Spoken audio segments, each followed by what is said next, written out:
દાખલા નંબર 25, કોઈ વર્ગીકૃત માહિતી માટે પ્રચલિત સંકેતોમાં h બરાબર 100, l બરાબર 200, f1 બરાબર 37, f0 બરાબર 21, f2 બરાબર 13 એટલે કે 13 હોય તો તે માહિતીનો બહુલક શોધો.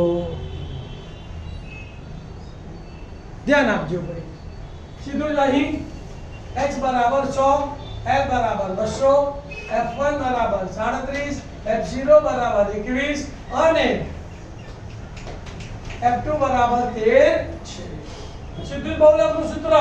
હવે બહુલક z બરાબર બોલો l plus f1 minus f0 છેદમાં 2f1 minus f0 minus f2 ગુણ્યા h. કેમો તો મૂકી દઈએ, ધ્યાન આપો. z ના માટે z બરાબર l કેટલા છે 200, તો 200 વત્તા કૌંસમાં f1 માઈનસ f0 37 માઈનસ 21 છેદમાં 2f1 2 ગુણ્યા 37 ઓછા f0 એટલે 21 અને f2 એટલે 13 ગુણ્યા 100.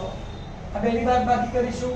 આ બેનો ગુણાકાર, આ બેનો સરવાળો, બાકી બધું એમનું એમ. શું થશે બોલો? માટે z બરાબર 200 વત્તા 37 માંથી 21 ગયા તો 7 માંથી 1 ગયો તો 6, 3 માંથી 2 ગયા તો 1 એટલે 16, 37 દુ 74 એટલે 74 ઓછા 21 ઓછા 13, બે ઋણ સંખ્યાનો સરવાળો, નિશાની માઈનસ, 3 ને 1 4, 2 ને 1 3 તો માઈનસ 34 અને ગુણ્યા 100 ના 100.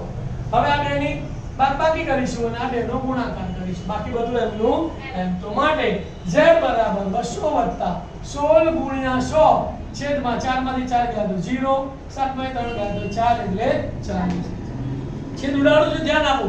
શૂન્ય ગઈ, શૂન્ય ગઈ, ચોકું ચોકું 16 તો અહીંયા કેટલા વધ્યા 4 અને અહીંયા વધ્યા 10 તો 4 ગુણ્યા 10 એટલે 40.